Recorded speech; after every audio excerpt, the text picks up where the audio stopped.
I stared in disbelief as my ex-husband Baxter sauntered through the doors of the community center, his new fiancée Lola clinging to his arm. The air in the room suddenly felt stifling, and my grip tightened on the flyer I had been distributing for my small business. This was the last place I wanted to run into them. Baxter's gaze swept the room until it landed on me, a smug grin spreading across his face. Well, if it isn't my dear ex-wife, Evangeline. Fancy seeing you here.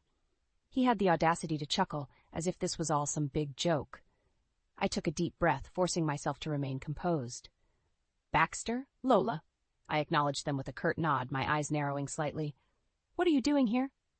Can't a man and his future wife enjoy a night out in our quaint little town? Baxter drawled, his arm tightening around Lola's waist. Or is that too much to ask? Lola glanced up at Baxter, her brow furrowed in confusion.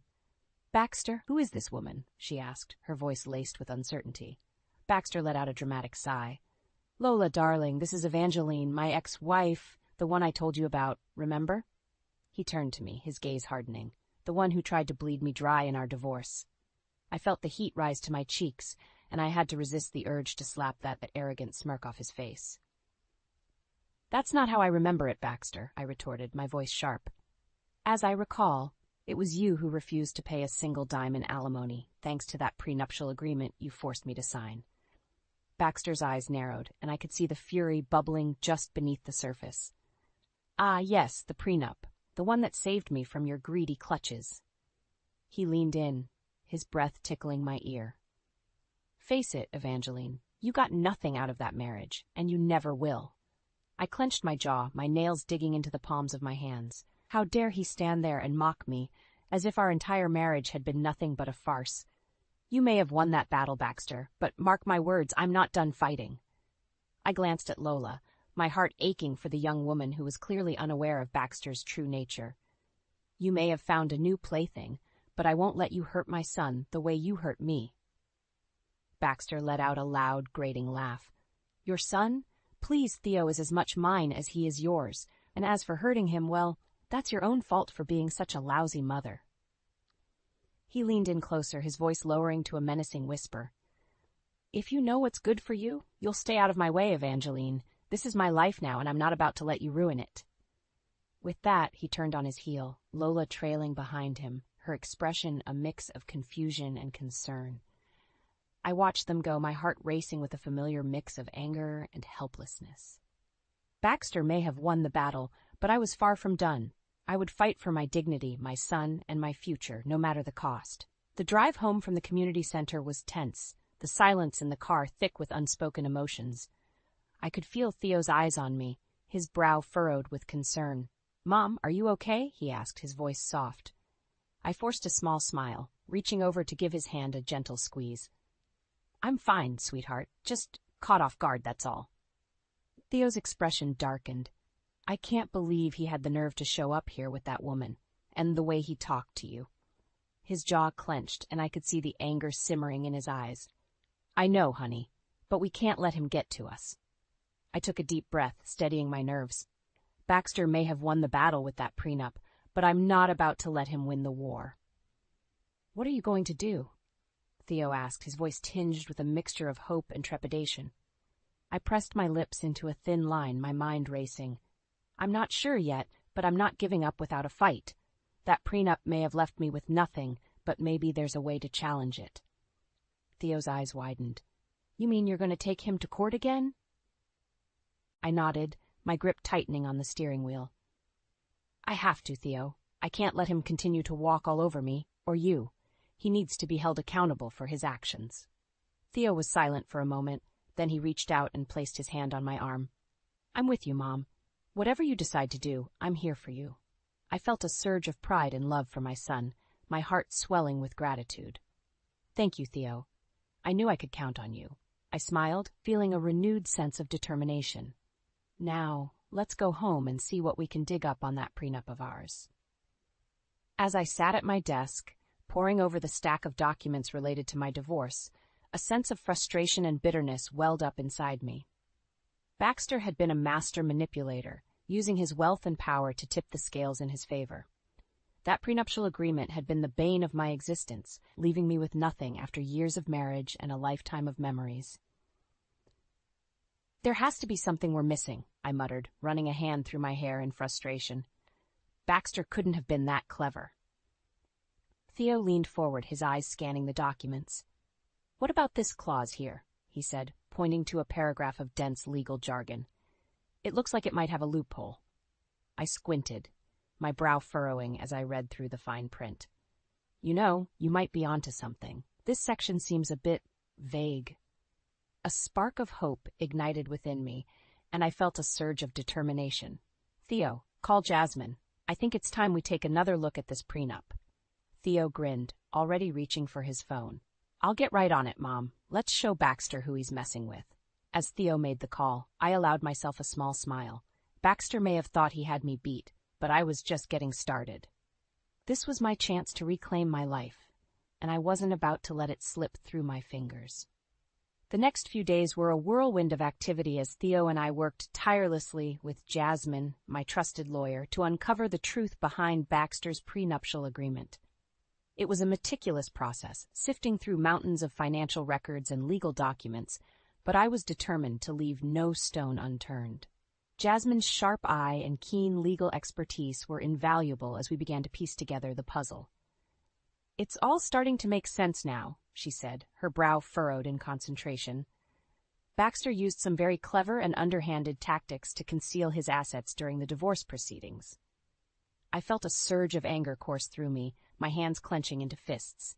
I knew he was a snake, but this is a whole new level of deceit.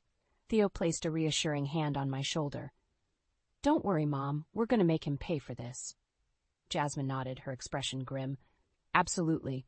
We've got more than enough evidence to challenge the validity of that prenup. Now it's just a matter of getting it in front of a judge." I took a deep breath, steeling myself for the battle ahead. "Then let's do it. I'm ready to show Baxter that he can't get away with this." As we prepared to present our case in court, I couldn't help but feel a twinge of trepidation. Baxter had always been a formidable adversary, and I knew he wouldn't go down without a fight. Sure enough, when we arrived at the courthouse, Baxter was already there, flanked by his team of high-powered attorneys. He shot me a smug grin as I passed by, and I had to resist the urge to wipe it off his face.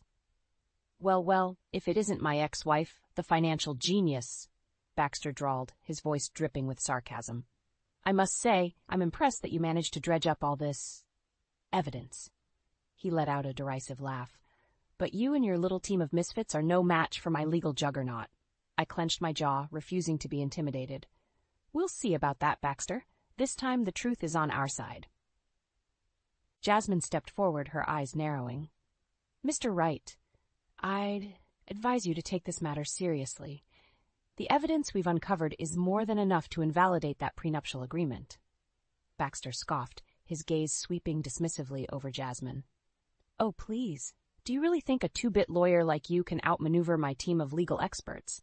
This is going to be a cakewalk." Theo stepped up beside me, his expression determined.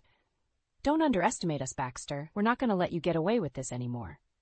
Baxter's eyes darkened, and for a moment I saw a flicker of uncertainty cross his features, but it was gone as quickly as it had appeared, replaced by a cold, calculating gaze. "We'll see about that, Theo," he said, his voice low and menacing. "This time I'm going to make sure you and your mother lose everything." With that, he turned and strode into the courtroom, his lawyers trailing behind him. I felt a chill run down my spine, but I refused to let Baxter's threats shake my resolve. I had come too far to back down now. Jasmine placed a reassuring hand on my arm. "Don't worry, Eva. We're going to make him pay for his lies and deceit. This time, justice is on our side." I nodded, taking a deep breath. "Then let's do this." As the court proceedings unfolded, I watched with a mix of trepidation and anticipation. Jasmine and her team presented our evidence with precision and conviction, slowly but surely chipping away at the carefully crafted facade that Baxter had built around his financial empire. Witness after witness took the stand, each one adding a new layer of complexity to the narrative. Employees, business partners, and even a few of Baxter's former associates came forward, testifying to his underhanded tactics and dubious accounting practices. Baxter, in turn, fought viciously, unleashing his team of high-priced lawyers in a relentless effort to discredit our witnesses and cast doubt on the evidence. But with each passing day, it became increasingly clear that his defenses were crumbling. One particularly pivotal moment came when a former accountant, a man named Gerald, took the stand. His testimony was damning, revealing a complex web of offshore accounts and shell companies that Baxter had used to hide his assets during our divorce. Mr. Wright would regularly instruct me to falsify financial records and divert funds to untraceable accounts, Gerald stated, his voice steady and unwavering. It was all part of an elaborate scheme to ensure that he wouldn't have to pay a single dime in alimony or child support.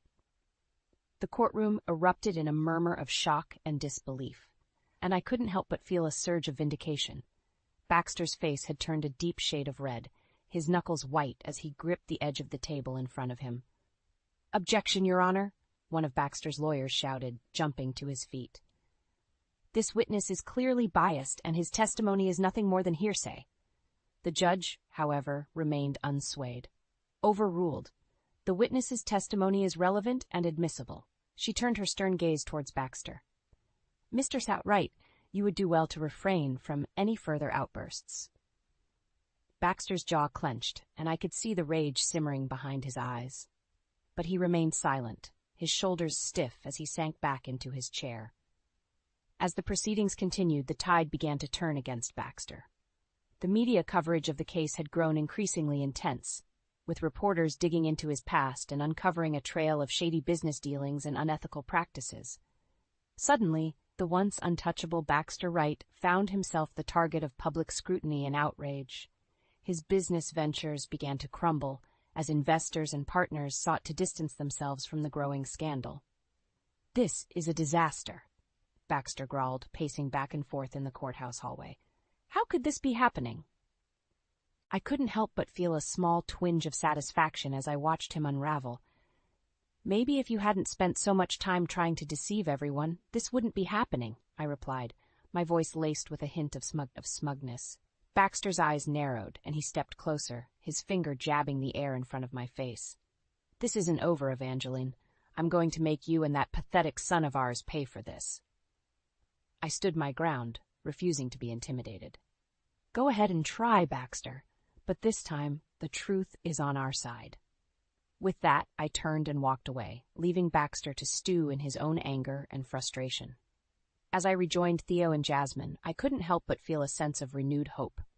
The tides were turning, and the road to justice was finally in sight. As the trial progressed, the noose around Baxter's neck tightened with each passing day. The evidence we had uncovered, thanks to Jasmine's tireless efforts, painted a damning portrait of his deceitful and manipulative behavior. One particularly significant development came when we stumbled upon a complex scheme Baxter had orchestrated to hide assets during our divorce. Jasmine and her team worked tirelessly, combing through financial records and tracing a tangled web of offshore accounts and shell companies. "This is it, Eva," Jasmine said, her eyes sparkling with triumph. "We've got him dead to rights. The court is going to have no choice but to invalidate that prenup." I felt a surge of relief and anticipation, but also a tinge of apprehension. "Are you sure, Jasmine? Baxter has always been able to wriggle his way out of these kinds of situations." Jasmine nodded, her expression resolute. "Absolutely.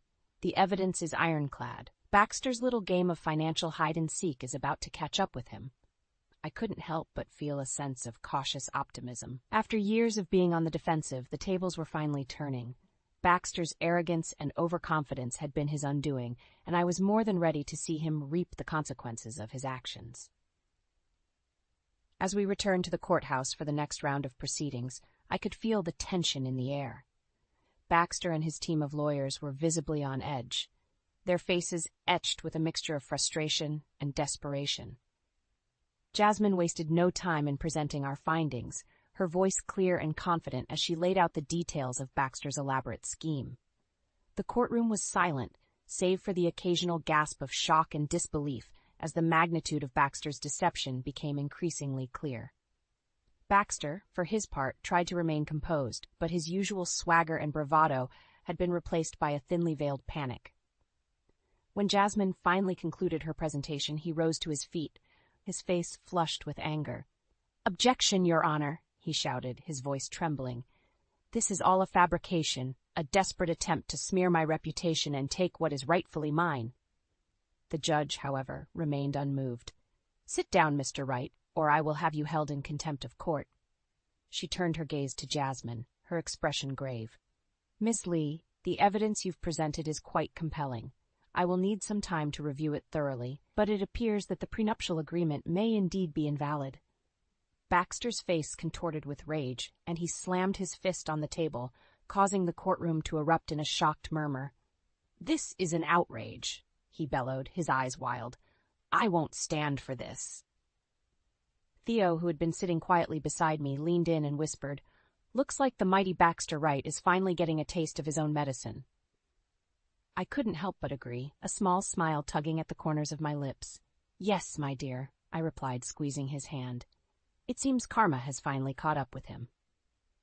As the judge adjourned the proceedings for the day, Baxter stormed out of the courtroom, his lawyers trailing behind him like a pack of frenzied vultures. I watched him go, feeling a sense of triumph and relief wash over me. This was a victory, to be sure, but I knew that the battle was far from over. Baxter was a formidable and relentless opponent, and I couldn't afford to let my guard down. Still, in that moment, I allowed myself to bask in the satisfaction of seeing justice begin to prevail. The air in the courtroom was thick with tension as we reconvened for the final showdown with Baxter. Jasmine had assured me that our case was rock solid, but I couldn't help but feel a twinge of apprehension. Baxter was a master manipulator, and I knew he would stop at nothing to protect his ill-gotten gains. As Baxter strode into the room, his gaze swept across the faces of the judge, the jury, and finally settling on me. His lips curled into a sneer, and I could see the raw fury burning in his eyes. "Well, well, if it isn't my dear ex-wife Evangeline," he drawled, his voice dripping with disdain. "I must say I'm impressed that you've managed to drag this circus out for so long." I clenched my jaw, refusing to be baited. "Save it, Baxter. Your games are over." Jasmine stepped forward, her expression unwavering. "Your Honor, we are prepared to present our final evidence against the validity of the prenuptial agreement between Mr. Wright and Ms. Reed." The judge nodded, her gaze stern. "Very well, Miss Lee. You may proceed." Jasmine launched into a meticulously detailed presentation, outlining Baxter's elaborate scheme to conceal assets and manipulate the financial records during our divorce proceedings. She called witnesses, presented documents, and systematically dismantled Baxter's defense, leaving him visibly rattled. At one point, Baxter attempted to interrupt, his voice rising in a desperate attempt to discredit the evidence. "Objection, Your Honor. This is all a fabrication, a blatant attempt to rob me of what is rightfully mine." The judge, however, remained unfazed. "Overruled, Mr. Wright. Ms. Lee's presentation is factual and well substantiated. I would advise you to refrain from further outbursts." Baxter's face flushed with fury, and I could see the veins in his neck pulsing. But he remained silent, his eyes narrowing as he glared at Jasmine. As the presentation drew to a close, Jasmine turned to face the judge, her expression solemn. "Your Honor, based on the overwhelming evidence we have presented, we are confident that the prenuptial agreement between Mr. Wright and Ms. Reed is null and void. Baxter Wright's blatant deception and manipulation have rendered the agreement invalid, and we respectfully request that it be set aside."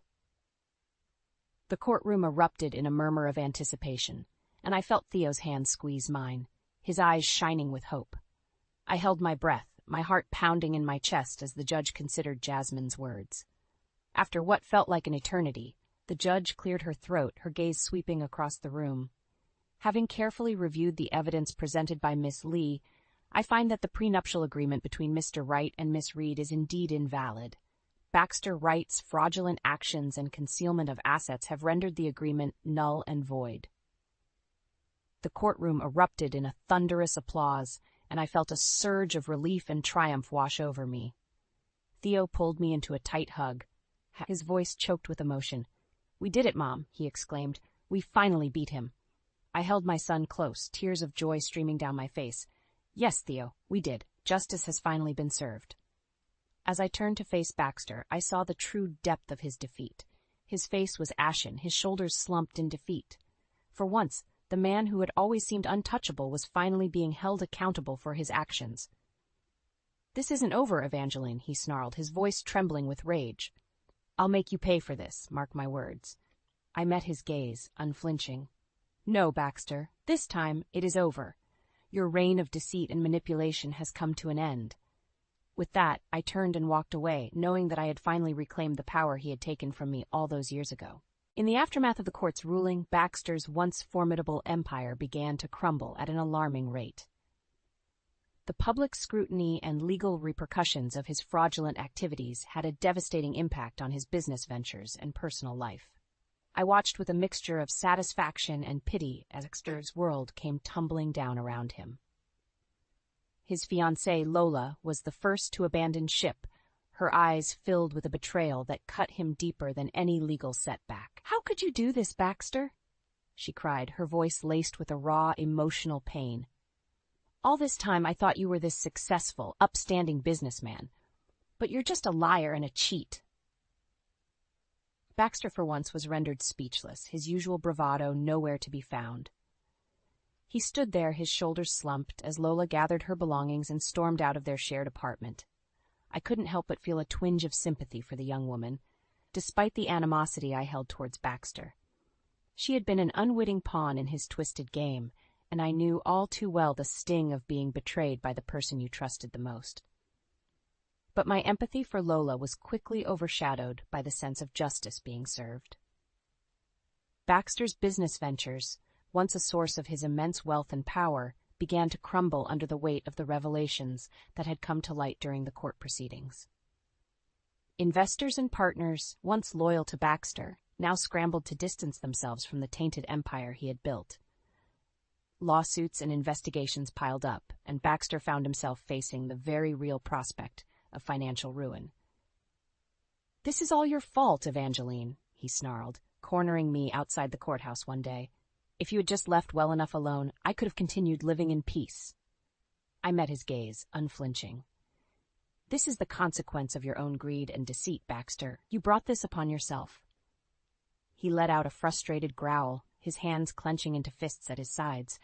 "I'll make you pay for this, mark my words. I'll take everything from you, your business, your son, your pathetic excuse for a life."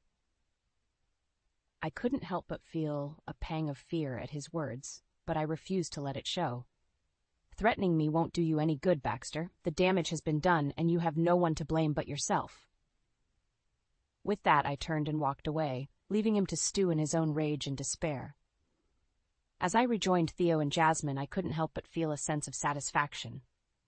"It's over, Theo," I said, my voice barely above a whisper. "Baxter's reign of terror is finally coming to an end." Theo wrapped his arms around me, and I could feel the tension in his body slowly dissipate. "I'm so proud of you, Mom. You never gave up, and now we can finally move on with our lives." I nodded, a small smile tugging at the corners of my lips. "Yes, my dear. And not only that, but I believe it's time we do something to help those who were wronged by Baxter's misdeeds." Jasmine, who had been listening quietly, stepped forward, her eyes shining with understanding. "I think that's an excellent idea, Eva. We have the means to make a real difference in the lives of those Baxter has hurt." As we began to formulate a plan to use my settlement to support Baxter's other victims, I couldn't help but feel a sense of renewed purpose. Baxter's downfall had been a long and arduous journey, but in the end, justice had prevailed, and now it was time to ensure that his legacy of greed and deceit would never be forgotten. As the dust settled on Baxter's downfall, I found myself standing at a crossroads, unsure of where to go next. The settlement I had received from the invalidated prenup had given me a newfound financial freedom, but the journey to get there had left me feeling drained and uncertain. Theo, however, was brimming with excitement, his eyes shining with hope for the future.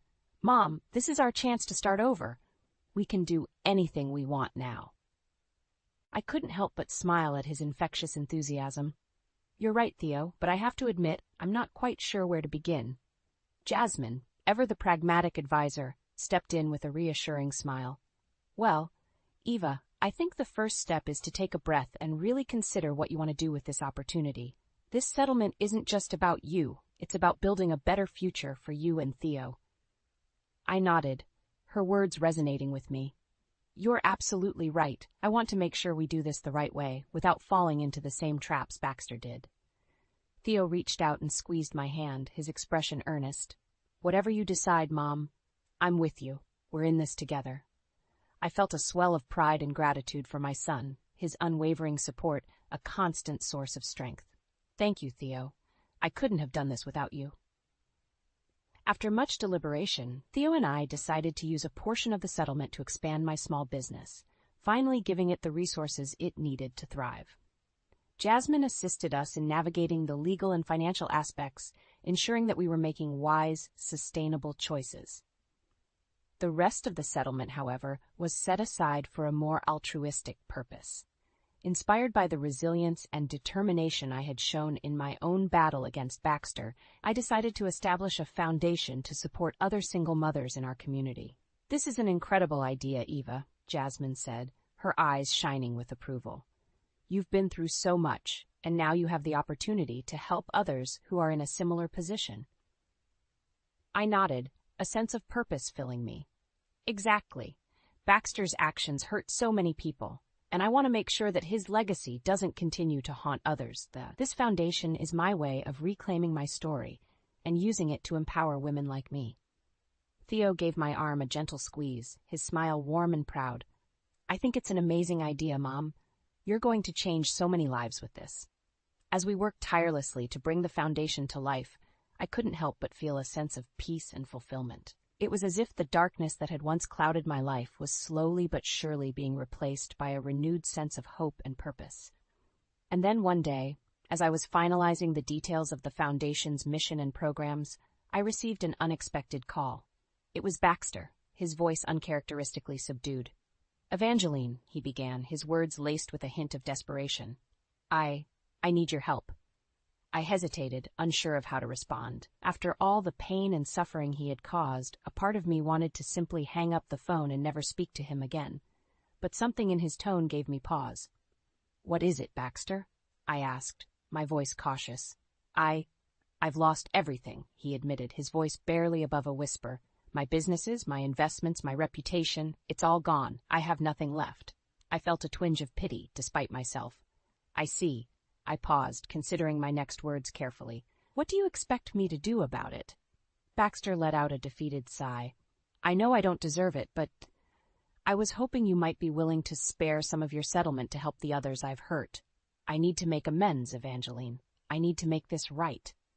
I was taken aback by his request, the sincerity in his voice something I had never witnessed before. For a moment, I was silent, weighing my options. Finally, I spoke, my voice steady. "Very well, Baxter. I'll see what I can do." As I hung up the phone, I couldn't help but feel a sense of closure.